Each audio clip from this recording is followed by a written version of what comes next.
Bismillahirrahmanirrahim. Assalamualaikum warahmatullahi wabarakatuh. Bismillah, alhamdulillah, wassalatu wassalamu ala rasulillah. La hawla wa la quwata illa billah.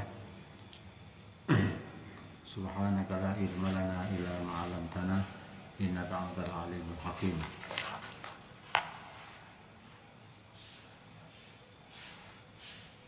Pertemuan kita di perkuliahan ini membahas salah satu tema sesuai dengan RPS-nya adalah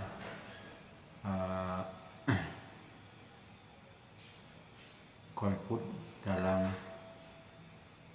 pilkada, pilgub dan pilpres ya, dalam perspektif fikih atau dalam perspektif hukum Islam. Kita tahu bahwa Indonesia pasca kemerdekaan hingga kini telah melaksanakan kurang lebih sekitar 11 kali pemilu ya.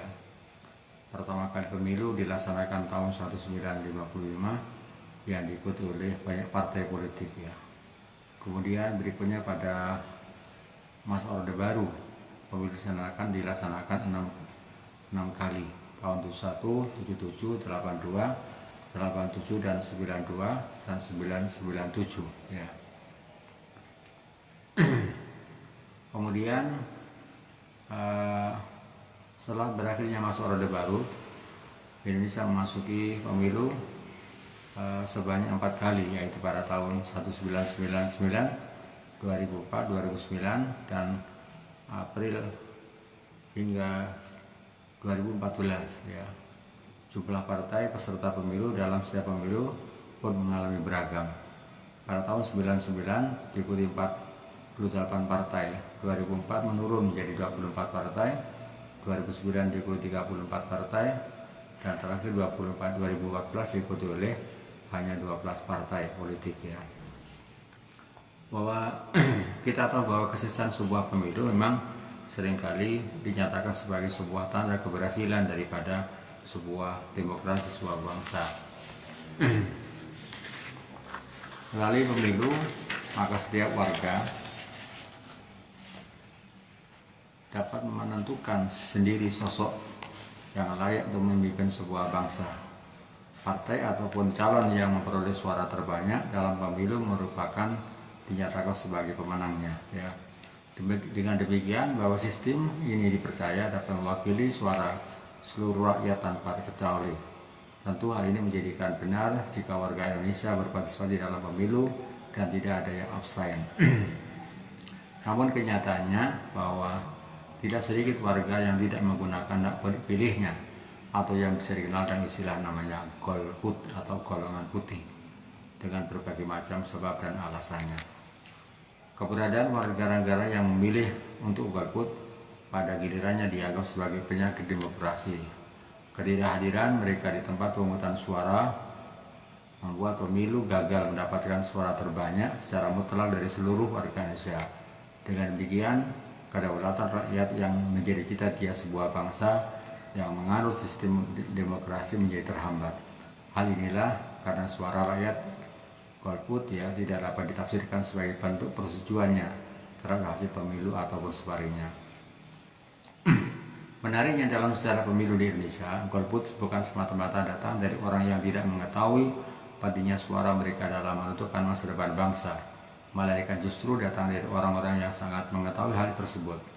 Memang tidak semua rakyat yang golput mengetahui hal itu, namun jika melihat adanya faktor intelektual yang juga dengan masih menyuarakan golput, maka dapat dipastikan bahwa mereka sadar betul akan apa yang telah mereka lakukan.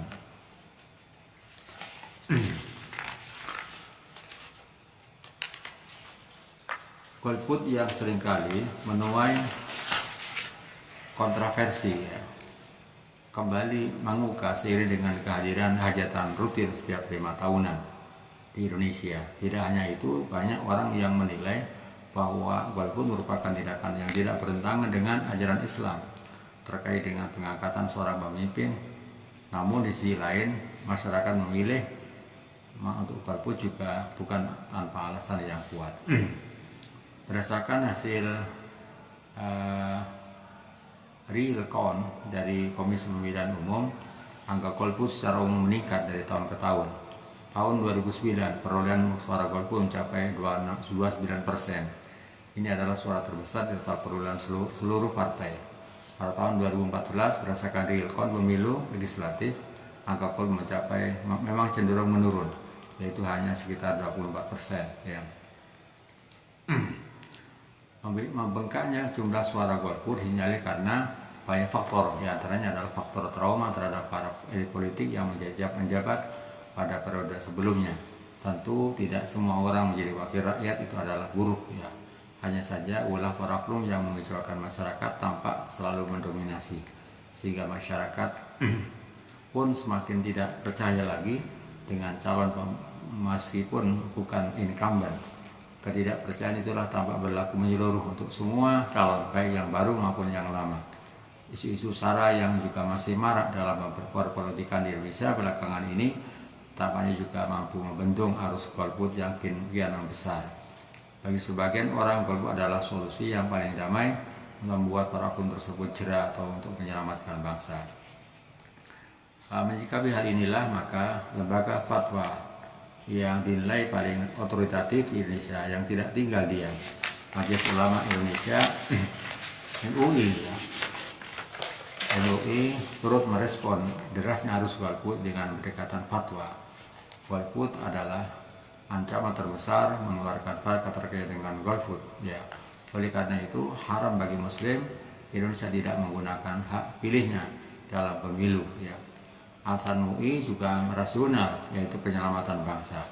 Tidak memilih alias golput menurut lembaga ini bukanlah sebuah solusi, melainkan justru menjadi sebuah ancaman.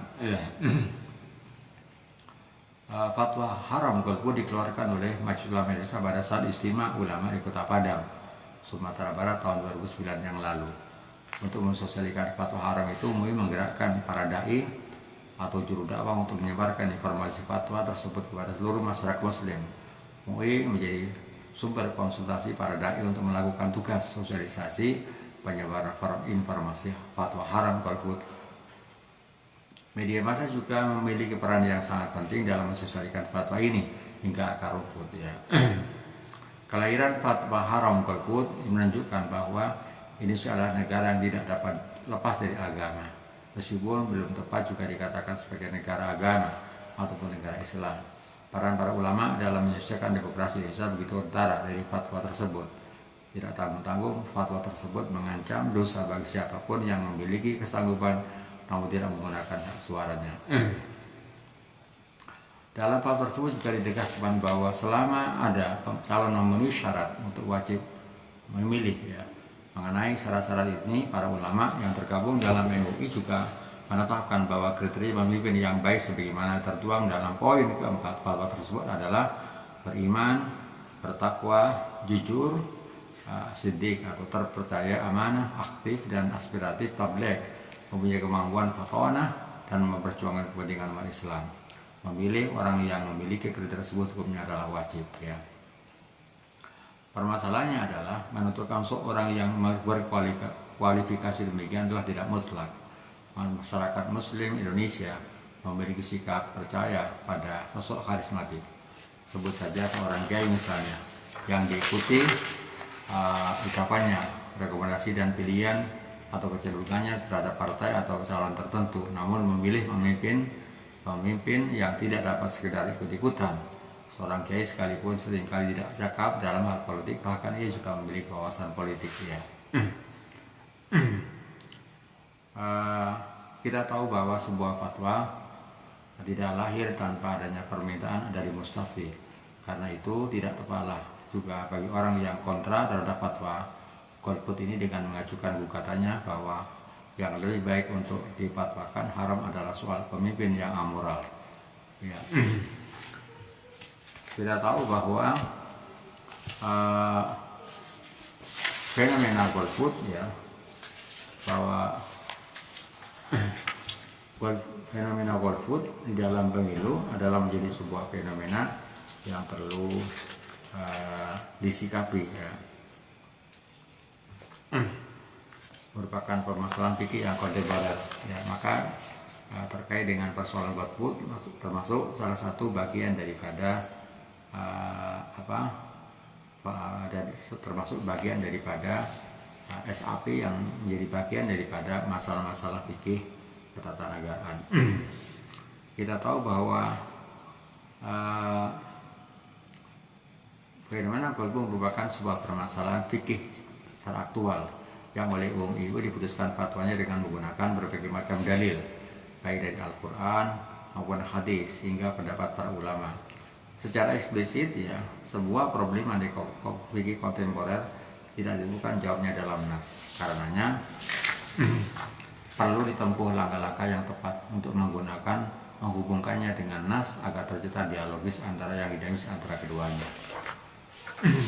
Pertama adalah menempatkan hadis setelah Al-Quran. Ya, kita tahu bahwa dalam merumuskan fatwa, langkah pertama yang ditempuh ini adalah terlebih dahulu menempatkan ayat Al-Quran yang relevan dengan permasalahan yang sedang dibahas, kemudian menguatkannya dengan hadis-hadis yang dipandang mendukung untuk jadikan landasan argumentasinya. Dalam hal hak pilih warga negara dalam pemilu, MUI memandangnya sebagai suatu amanah yang harus ditunaikan, sebab dasarnya adalah surah An-Nisa ayat 58. Allah menyebutkan innallaha ya'murukum an tu'addul amanati ila ahliha wa idza hakamtum bainan nasi an tahkumu bil adl. Sesungguhnya Allah Ta'ala menyuruh kamu menyampaikan amanat kepada orang-orang yang berimannya dan menyuruh kamu apabila menetapkan hukum di antara manusia supaya kamu bertetapkan dengan adil. Sesungguhnya Allah memberi pengajaran yang sebaik-baiknya kepada kamu. Sesungguhnya Allah adalah Maha mendengar dan lagi Maha mengetahui, Maha melihat. Sebagai sebuah amanah, maka pilih harus ditunaikan, yaitu harus disampaikan kepada pihak atau orang yang berhak menerimanya, yaitu mereka yang memenuhi syarat untuk menjadikan pemimpin. MUI memandang bahwa agama sebagai syarat utama. Umat Islam harus memilih dipimpin oleh pemimpin yang muslim, sebab hanya dengan pemimpin muslim yang tahu dan mau memperhatikan urusan umat Islam. Oleh sebab itulah, jika seorang tahu bahwa sosok calon pemimpin yang mampu atau memenuhi syarat memimpin sedangkan dia tidak menyalurkan hak pilihnya, maka dia telah menyerahkan urusan kepada orang yang bukan ahlinya, yang jelas dilarang oleh agama. Hadis yang digunakan untuk menguatkan ayat dan argumentasi di atas adalah riwayat Bukhari Muslim yang redaksinya sebagai berikut ya. Hadatsana Muhammad bin Sinan qala hadatsana Fulay hadatsana Ibrahim bin Mundhir qala hadatsana Muhammad bin Fulay qala hadatsana Abi qala hadatsani Hilal ibn Ali an Atha ibn Yasar an Nabi radhiyallahu anhu qala bainama Nabi sallallahu alaihi wasallam fi majlisin yuhaddisu al-qauma ja'ahu rajulun. Jadi dari Abi Hurairah dia berkata, suatu saat Nabi sallallahu sedang duduk di sebuah majelis yang sedang berbincang dengan kaum ya. Tiba-tiba datanglah kepada Nabi seorang Arabi. Ya, Arabi adalah seorang yang berada di pedalaman. Dia bertanya kepada Nabi, kapan datang kiamat? Nah, ya, yuhadisu al-qauma waja'ahu Arabi faqala mata sa'ah, kapan kiamat? Maka Rasulullah Shallallahu Alaihi Wasallam, maka Rasulullah tidak terlihat mempedulikan dan pertanyaannya ya. Yuhadisu al-qauma, jadi Rasulullah terus melanjutkan perbincangannya ya,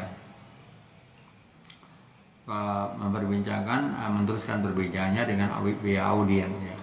Kemudian faqala ba'dul qaum sabiya ma qala fakariha ya. Maka sebagian dari kaum itu berkata pada Nabi dengan apa yang dikatakan orang yang pedalaman itu, tapi ia membencinya. Sebagian lagi mengatakan Nabi tidak mendengarnya ya. Faqala ba'dhum bal lam yasma' hatta idza qada hadithahu ya. Jadi karena dia tidak direspon ya apa yang ia sampaikan ya, sehingga segera setelah Nabi menyelesaikan ceramahnya beliau berkata, di mana tadi orang yang bertanya tentang hari kiamat ya. Faqala aina urahu as-sa'il anis sa'ah qala hana ya Rasulullah ya. Maka orang yang pedalaman itu menjawab, saya ya Rasulullah. Maka Nabi berkata, faqala Nabi idza tuyatil amanatu kan tadris sa'ah ya, apabila kepercayaan telah dilalaikan maka tunggulah waktunya. Ya. Sahabat bertanya, wa kaifa idha'atuha, dan bagaimana kepercayaan itu dilalaikan atau diabaikan, ya. Idza wusidal faqala idza wusidal amru ila ghairihi fantadiri sa'ah, yaitu apabila kepercayaan ya itu telah dilalaikan akan tunggu waktunya. Sahabat, bagaimana melalaikan kepercayaan tersebut? Rasulullah SAW menjawab, jika suatu kepercayaan, suatu perkara diserahkan kepada orang yang bukan ahlinya, maka tunggulah waktu kehancurannya. Keikutsertaan dalam pemilu adalah merupakan suatu bentuk ketaatan kepada pemerintah ulil amri. Ketaatan dalam konteks ini adalah ditujukan kepada pemerintah yang sedang berkuasa sebagai panitia penyelenggara pemilu. Ketaatan inilah adalah paralel dengan surat An-Nisa ayat 59 yang artinya, hai orang-orang yang beriman, wa ya ayyuhalladzina amanu atiullaha wa rasul wa ulil amri minkum fa in tanaza'tum fi ilallahi wa rasulih. Ya. Hai orang-orang yang beriman, taatlah kamu kepada Allah dan Rasulnya dan ulil amri di antara kamu. Kemudian jika kamu berlainan pendapat tentang ya sesuatu, maka kembalikannya kepada Allah dan Rasulnya. Jika kamu benar-benar beriman kepadanya, kepada Allah dan dari kemudian, yang demikian itu adalah utama dan lebih baik akibatnya. Pemilu merupakan sebuah bentuk kerjasama politik antara umat dan pemerintah sebagai penyelenggara, dan bukanlah merupakan sesuatu yang haram atau dilarang. Untuk menguatkan argumentasi di atas, ya, maka MUI menyitir beberapa hadis ya ketika memberikan fatwa haram tentang golput itu, antara lain dengan menggunakan di samping ayat-ayat yang kita sebutkan di atas. MUI juga menyitir beberapa hadis yang diriwayatkan oleh At-Tirmidzi. Wa haddatsana Al-Hasan bin Ali Al-Khalal, haddatsana Abu Amir Al-Qadi, haddatsana Katsir bin Abdullah bin Amr bin Auf Al-Muzani an Nabi Jadi anna Rasulullah qala as-sulhu jaizun bainal muslimin ila sulhan harama halalan aw halal haraman wal musyrikuna ala surun ila syaratan harama halalan aw halal haraman faqala Isa hada hadisun hasan. Telah menceritakan kepada kami Al-Hasan bin Ali ya, Hasan bin Ali bin Al-Khalal ya, telah menceritakan kepada kami Abu Amir Al-Qadi ya, telah menceritakan kepada kami Katsir ibnu Abdullah ya, Katsir ibnu Abdullah ibn Amr ibn Auf Al-Muzani, dari ayahnya, dari kakeknya, sungguhnya Rasulullah SAW bersabda, perjanjian boleh dilakukan di antara kaum muslimin kecuali perjanjian yang mengharamkan yang halal atau menghalalkan yang haram, dan kaum muslimin terikat dengan syarat-syarat mereka kecuali syarat-syarat yang mengharamkan yang halal atau menghalalkan yang haram. Selanjutnya, salah tidak lagi didapat di dalam Al-Quran yang memungkinkan untuk menjadikan dasar argumentasi. MUI menyitir beberapa hadis yang lepas dengan persoalan kewajiban menaikkan hak pilih dalam pemilu, adalah upaya menegakkan pemerintahan dan kepemimpinan yang wajib hukumnya. Hadis yang digunakan adalah hadis yang berdasarkan Abu Hurairah radhiyallahu anhu sallam qala sayalikum ba'di walatun fayalikum al-birru bi birri wasma'u lahu wa'ti'u fi kulli ma fa'al haqqo wa sallu wa rawahum fa in ahsanu falakum wa lahum fa in asau falakum wa alaihim. Dari Abu Hurairah radhiyallahu anhu, sesungguhnya Rasulullah bersabda, akan memimpin kalian setelah aku para pemimpin yang baik karena kebaikannya, dan ada pula yang buruk karena keburukannya, maka dengarkanlah dan taatilah mereka setelah terhadap setiap perkara yang sesuai dengannya, sesuai dengan kebenaran, dan sholatlah kalian di belakangnya. Jika mereka tidak, maka jika mereka baik, maka pahala bagi kalian dan bagi mereka, sedangkan jika mereka buruk, maka pahala bagi kalian dan tidak bagi mereka. Penyaluran suara dalam bentuk pemilu secara tidak langsung merupakan bentuk tindakan baiat ya. Dalam Islam, sebagaimana dinyatakan oleh MUI, baiat adalah suatu kewajiban. Seseorang yang tidak melakukan baiat dinyatakan mati dalam keadaan jahiliyah ya. Dalam sebuah hadis Rasulullah SAW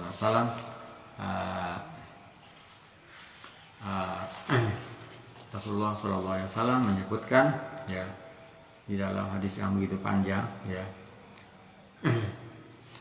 haddatsana Ubaidullah ibnu Ma'ad al-Ambari haddatsana Abi haddatsana Asim wa ibnu Muhammad ibnu Zaid anna Zaid ibn Muhammad an-Nafi qala ja'a Abdullah ibnu Mari Abdullah ibnu Muti hina kana min amril Harrah maka na zaman Yazid ibnu Mu'ayyid faqala itrahu li Abi Abdurrahman isadatan faqala ini lam adi kaliyasila. Itu kah itu hadis-hadisan sami Rasulullah yaqul. Jadi Rasulullah SAW berkata, man qala yadan min ta'atin laki Allah ya malikatil hujjata lahu wa man mata wa laysa fi nuki bai'atun mata mitatan jairiyah. Ya.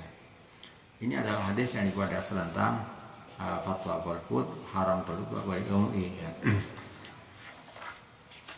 Dalam hadis tersebut disebutkan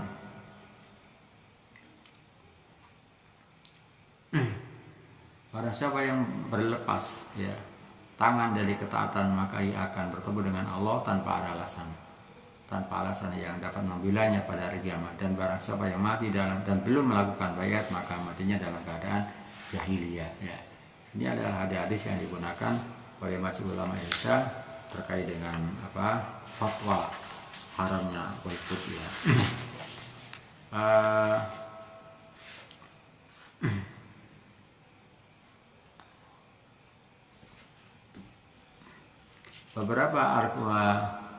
Beberapa argumentasi yang tadi disampaikan oleh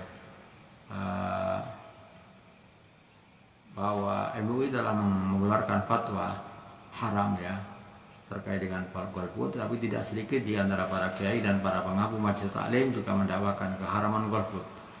Tak dapat dipungkiri beberapa tokoh-tokoh penilai yang paling besar perannya dalam konsolidasikan umat Islam untuk berpartisipasi memilih.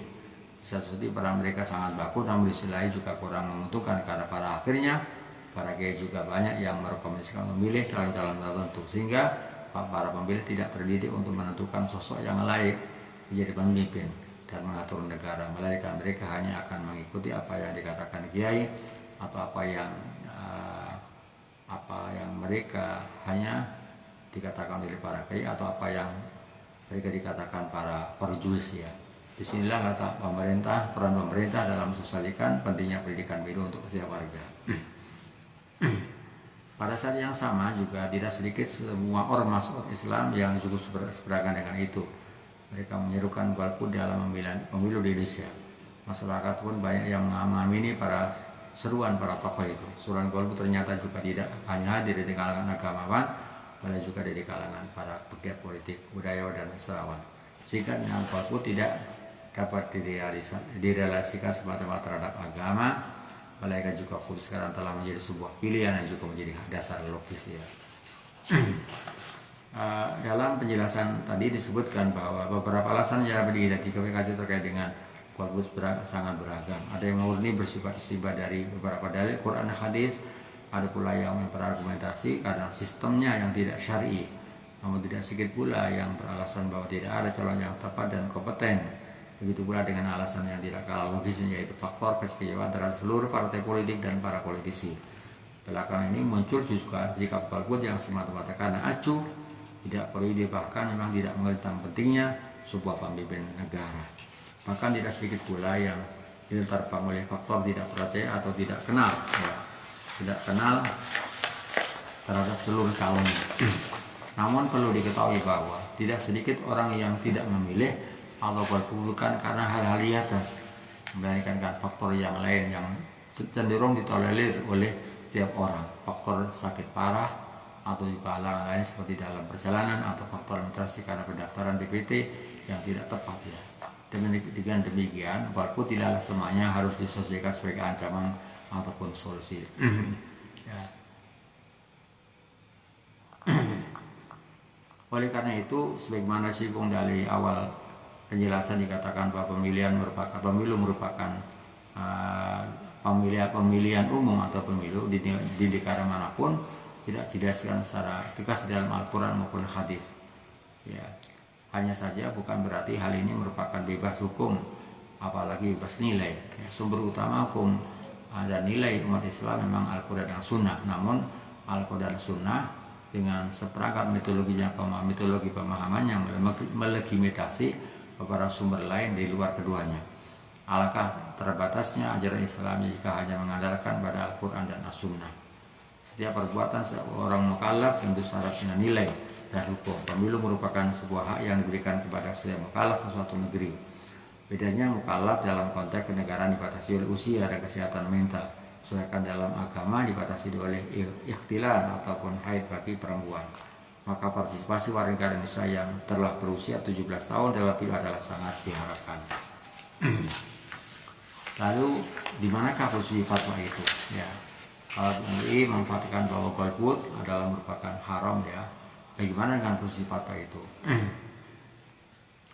Kita tahu bahwa fatwa tersebut tidak lain hanya sebagai sebatas rekomendasi. Hal ini menjadi masalah, ya, karena rekomendasi pun tidak harus diikuti, ya. Bahkan pemerintah sendiri pun jika tidak dapat mengundang-undangkan rekomendasi MUI tersebut karena undang-undang tidak mengatur sanksi golput, ya, maka MUI pun juga tidak memungkinkan menetapkan hukum takzir bagi para golput, ya. Jalan satu-satunya yang ditempuh adalah menetapkan fatwa haram yang urusannya dengan Allah dan semata-mata. Hanya saja ketika fatwa tersebut menyatakan dosa sebagai konsekuensi dari logis dari putusan hukum haram golput tersebut, maka kemunculan fatwa tersebut menjadi kontroversi kembali. Seharusnya memang masyarakat tidak perlu mempermasalahkan hukum golput yang secara undang-undang jelas-jelas dinyatakan sebagai hak setiap individu yang telah berusia 17 tahun atau telah menikah. Bahkan terkait dengan penggunaannya pun mendapatkan kebebasan dan perlindungan dari undang-undang. Maka memilih atau tidak memilih adalah hak mutlak yang boleh digunakan atau tidak, ya. Secara konstitusional memang tentu fatwa ini juga tampak menguntungkan bagi pemerintah, namun secara yuridis fatwa tersebut juga tidak serta-merta dapat dibenarkan, apalagi tidak diundang-undangkan, ya.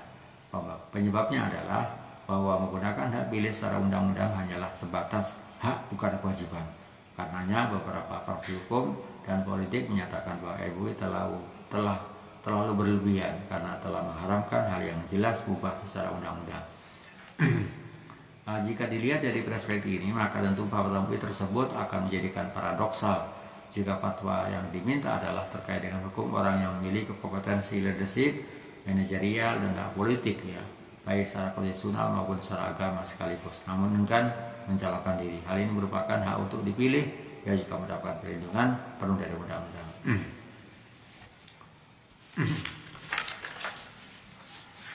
Terkait adanya fatwa haram itu tidak menggunakan hak dapat dipilih memang tidak dapat dimaklumi, ya, mengingat tidak ada pihak yang mengajukan fatwa tersebut. Namun dalam hal ini fatwa memang baru akan lahir jika ada yang mengajukannya.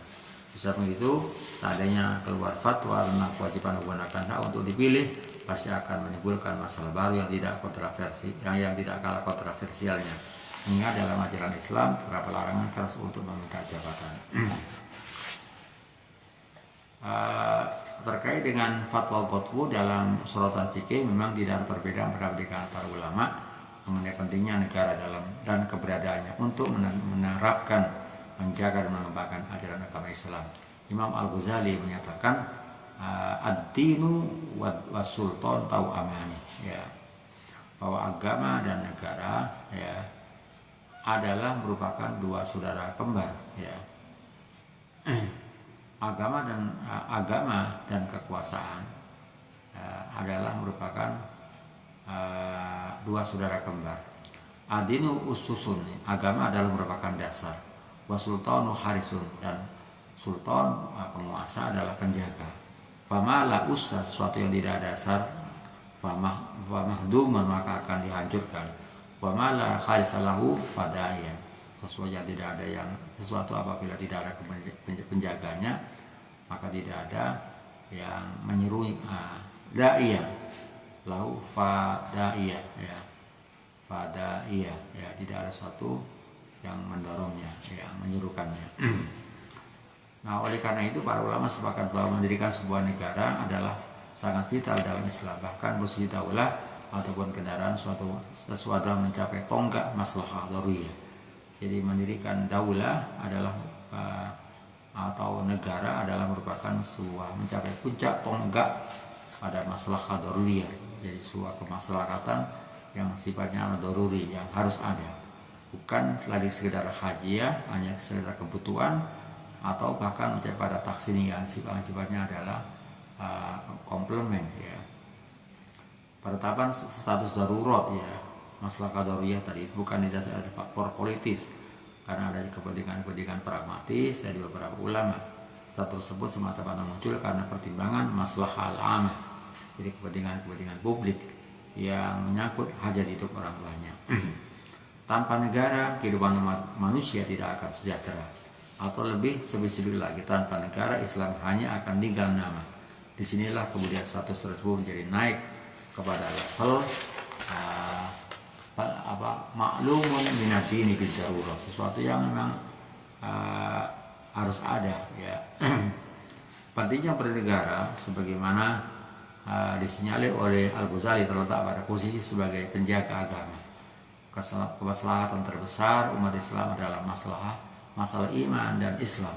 Karena itu demi tegaknya Islam, para ulama memandang wajib hukumnya mendirikan sebuah negara yang dapat melestarikan agama. Al-Mawardi misalnya menambahkan bahwa hukum mengangkat seorang pemimpin adalah wajibkan ijma', mengingat kepemimpinan adalah pengganti kenabian. Bahkan dalam sebuah hadis ditegaskan bahwa seorang pemimpin adalah mandataris Allah Ta'ala di muka bumi ini ya. Dilullahi fil ard ya. Al-Mawardi mengatakan seorang pemimpin adalah dilullah fil ard, mandataris Allah yang ada di muka bumi ini. Ibnu Taimiyah mengatakan bahwa dengan tegas mengatakan tentang pentingnya mengangkat seorang pemimpin ya. Mengangkat seorang pemimpin, ia memprediksikan sebuah negara tanpa seorang pemimpin adalah sekejap akan hancur. Betapapun watak dan karakter sosok pemimpin tetap harus dihargai. Ia menegaskan bahwa 60 tahun di bawah kepemimpinan seorang yang lalim adalah jauh lebih baik daripada satu malam tanpa ada seorang pemimpin. Situna sanatan min imamin jairin aslah min lailatin bila sultanin. Jadi 60 tahun ya. 60 tahun ya, 60 tahun di bawah kepemimpinan seorang yang zalim jauh lebih baik daripada satu malam tanpa ada pemimpin. Pernyataan Ibnu Taimiyah ini pula lah yang kemudian melandasi lahirnya sebuah fatwa haram bagi golput MUI ya. Di samping pertimbangan logis tersebut juga para ulama juga tidak jarang mendasarkan kewajiban bernegara pada sebuah kaidah fikih ma la yatimul wajib illa bihi fawal wajib ya. Sebuah negara tidak mungkin berdiri sendiri tanpa adanya pimpinannya, maka kewajiban mengangkat seorang pemimpin dalam perspektif ini adalah menjadi wajib. Imam Al-Farrokh menyatakan bahwa mengangkat imam hukumnya adalah wajib. Ahmad bin Hanbal juga sebelumnya dikutip oleh Al-Halal dan Al-Farrokh menegaskan adalah menjadi sebuah bencana atau fitnah yang besar jika tidak ada imam yang mengatur urusan umat. La wa al fitnah idza lam yakun imamun yakun bi amri an-nas ya akan dalam menjadi bencana besar jika tidak ada imam yang mengatur urusan umat ya. Al-Amidi misalnya mengatakan madhab ahlul haq di kalangan kaum muslimin menyatakan bahwa mengangkat imam dan para pengikutnya hukumnya adalah fardu bagi kaum muslimin, bagi umat Islam. Ibnu Hazm misalnya Al-Andalusi menyatakan semua ahlu sunnah sepakat ya, tentang kewajiban tentang wajibnya imamah ya. Umat Islam tunduk pada imam yang adil dan menegakkan hukum Allah di tengah-tengah mereka serta mengurus mereka dengan hukum syariat. Hukum kewajiban mengangkat imam yang sedikit berbeda dengan dan paling menarik di antara yang lain adalah sebagaimana ditetapkan oleh Imam Al-Baghdadi yang menyatakan sesungguhnya adanya imamah hukumnya fardu bagi umat Islam dalam rangka mengangkat imam. Al-Baghdadi menyatakan bahwa mendirikan negara atau imamah menjadi wajib dalam rangka mengangkat seorang pemimpin. Oleh karena itu memang tidak berbeda dengan kesimpulan akhirnya, memang sama ya. Namun Al-Baghdadi tampaknya lebih mengutamakan kewajiban pengangkatan seorang yang di atas pendirian sebuah negara. Sangat logis memang karena sebuah negara tanpa imam tidak mungkin ada. Namun adanya imam tanpa konsep negara pun juga tidak akan tak berjalan. Di samping itu paradigma berpikir seperti ini juga didasarkan pada sebuah ayat Al-Isra 59 yang menyatakan tadi yang saya sebutkan tadi ya ayyuhalladzina amanu atiullaha wa rasul auli amri minkum ya. yang menyatakan bahwa kewajiban orang yang beriman adalah taat kepada Allah, taat kepada Rasulnya, dan taat kepada pemerintah. Perintah dia dalam ayat di atas secara tegas oleh Allah dalam Al-Quran bahwa taat kepada pemimpin adalah sebuah kewajiban dengan syarat ketentuan yang telah diserahkan oleh Nabi dan dalam hadisnya. Taat kepada ulil amri merupakan sinyalemen sah dan pentingnya mengangkat seorang pemimpin panutan, karena tidak mungkin Allah akan memerintahkan umat untuk taat kepada atau melakukan sesuatu yang tidak ada. Disinilah kemudian para ulama menyatakan wajib menjadikan urusan pemimpin itu sebagai bagian daripada agama, karena merupakan sarana untuk takor kepada Allah Ta'ala. Bahkan lebih tegas lagi, mengatur urusan umat manusia merupakan kewajiban agama yang paling agung, karena agama tidak akan tegak kecuali dengan adanya pemimpin. Karena itu semua konten pembahasan para ulama dari berbagai tinjauan nas dalam kaitan dengan kewajiban mengangkat imam atau memilih pemimpin dalam rangka menerapkan, menjaga, melestarikan Islam, bukan asal pemimpin, apalagi pemimpin yang dipilih menerapkan kekufuran. Karena selain nas-nas yang memerintahkan ketaatan, juga ada nas-nas yang melarang ketaatan terhadap orang-orang tertentu. Karena itulah tidaklah menggerakkan ketika masuk dalam ranah politik, isu agama pula lah yang paling menarik untuk diangkat. Dalam konteks sosiologis, isu-isu seperti inilah yang menjadikan menarik untuk diangkat guna menjatuhkan lawan atau bahkan menaikkan elektabilitas. Dari pertanyaan di atas telah disebutkan mengenai dasar hukum kewajiban memilih dan mengangkat pemimpin. Untuk mengangkat dan memilih dari pemimpin. Permasalahan lain adalah apakah kewajiban yang telah dikeluarkan Fatwa Umum yang telah diterbitkan itu memilih pemimpin atau pemimpin. Sebagaimana disebut di atas bahwa kewajiban memilih atau mengangkat pemimpin adalah karena adanya kepentingan yang menjaga agama. Kepentingan menjaga agama. Jika telah diangkat, pemimpin harus taati. Maka dalam hal ini adalah orang-orang yang memilih, walaupun tidaklah diangkat beberapa maksiat selama dia ridho terhadap pemimpin yang terpilih dan bersedia mentaatinya.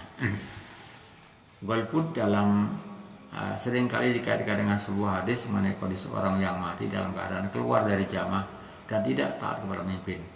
Adanya banyak sekali riwayat yang berkenaan dengan hal itu dan masing-masing menggunakan ras yang beragam. Secara umum, penyebab seorang mati jahiliyah adalah kufur, bahkan kufur adalah karena beberapa hal. Di antaranya adalah tidak memilih pemimpin, keluar dari jamaah, dan tidak taat atau tidak berbaiat kepada pemimpin. Kemudian permasalahannya kemudian adalah apakah golput sama dengan tidak memiliki pemimpin, atau keluar dari jamaah, tidak taat kepada pemimpin atau enggak membayar pemimpin. Tentu masing-masing merupakan hal yang sama sekali berbeda. Golput tidak dapat disamakan dengan tidak punya pemimpin, karena pada dasarnya hasil pemilu betapapun banyak yang golput tetap akan menghasilkan seorang pemimpin yang sah. Golput juga berbeda dengan gerakan separatis, karena pada dasarnya tidak semua orang yang golput adalah menyatakan diri keluar dari negara yang sah. Golput juga tidak dapat disamakan dengan tidak taat kepada pemimpin, karena suara golput pun juga dilindungi penuh dengan undang-undang, dan sejauh ini orang yang golput masih terlihat taat dan tidak memberontak kepada pemimpin yang terpilih. Dalam hal ini golput pun dibenarkan secara hukum, hanya saja mengajak, memaksa, atau bahkan mengintimidasi orang lain agar golput adalah tindakan pidana. Kemudian golput juga harus dibedakan dari sikap enggan berbaiat, karena para sistem baiat di Indonesia berbeda dari sistem baiat pada masa Nabi. Baiat berlaku bagi pemimpin tunggal, sementara dalam demokrasi Indonesia kepemimpinan ditentukan oleh menggunakan pemilu. Dari sinilah tidaklah tepat jika kemudian alasan pengharaman golput disama dengan kasus-kasus yang secara syar'i diancam dengan baiat jahiliyah seperti yang disebutkan di atas, apalagi dalam keadaan kufur. Lalu dalam konteks sejarah kepemimpinan di Indonesia, pernahkah pemilu dengan tingkat golput yang tinggi kemudian menghasilkan pemimpin yang tidak memihak kepada umat Islam atau umat yang beragama lain secara umum? Tentu tidak. Secara yuridis Di Indonesia tidak mungkin seperti negara-negara lain, kecuali jika konstitusinya diubah. Seorang presiden sebagai pemimpin Indonesia tidak mungkin dapat mengubah konstitusi, mengingat presiden sendiri adalah pendeta MPR.